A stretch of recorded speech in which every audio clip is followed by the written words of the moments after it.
Welcome back, my name's Mark McDonald and I'm doing a book review on Jeff Olson's The Slight Edge.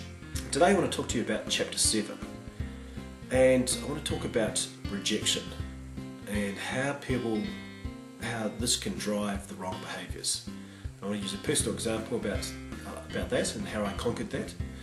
Rejection and it's about, we've discussed through my articles and books in this book and my videos, is that 95% of people aren't successful, while 5% of the world people are truly successful.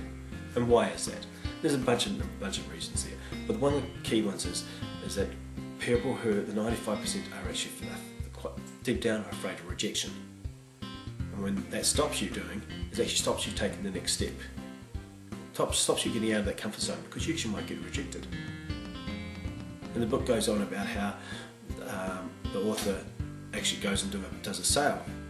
His first sale was because he never thought he was to be a salesperson, and he doesn't want to do it, and he struggles to get out of the car, and he worries about it, and he stuffs it up.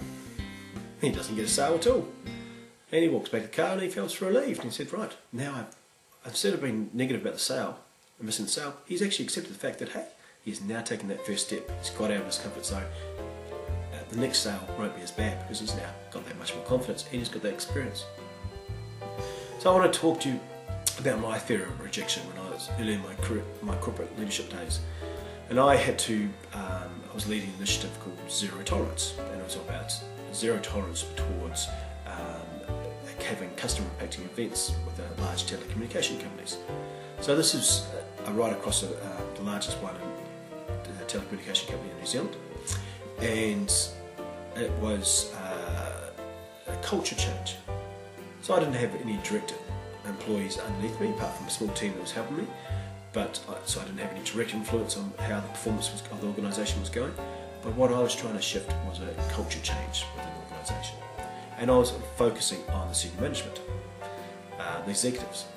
And now these people were a lot more senior than I was in those days. And I respected their opinions, and they would have a big impact on my career going forward. So I was getting out of my comfort zone.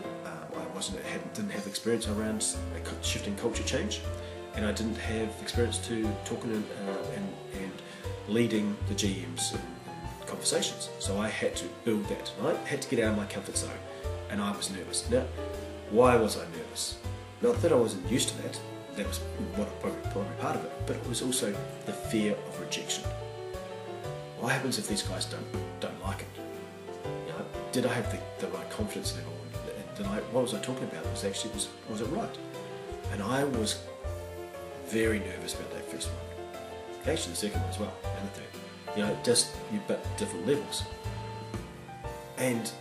But I knew I had to do it, and I knew I had to get on this journey to achieve my goals. And so what did I do? I just got out there and did it.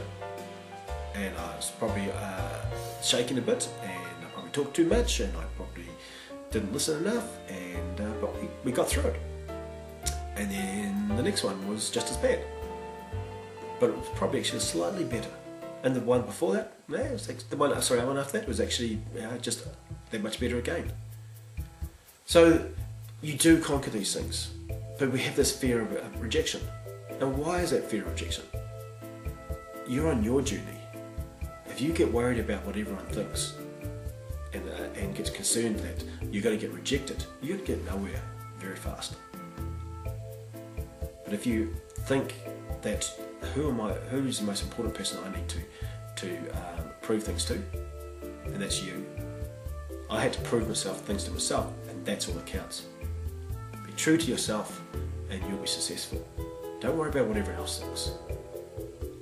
True leadership is about mastering yourself and being confident in yourself and being true to yourself. And when you do that, people will become attracted to you, and then they'll start listening to you and following you. But you've got to get that inner confidence first. And that's what I had to do with this initiative. And I had to get that confidence, which I think I did.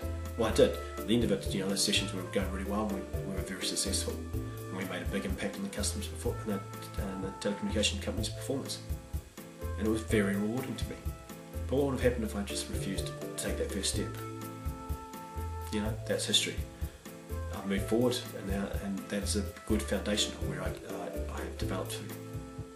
So hopefully that's been useful. My name again is Mark McDonald, just a different spin on the Slight Edge book, and I hope to talk to you soon. Thanks very much.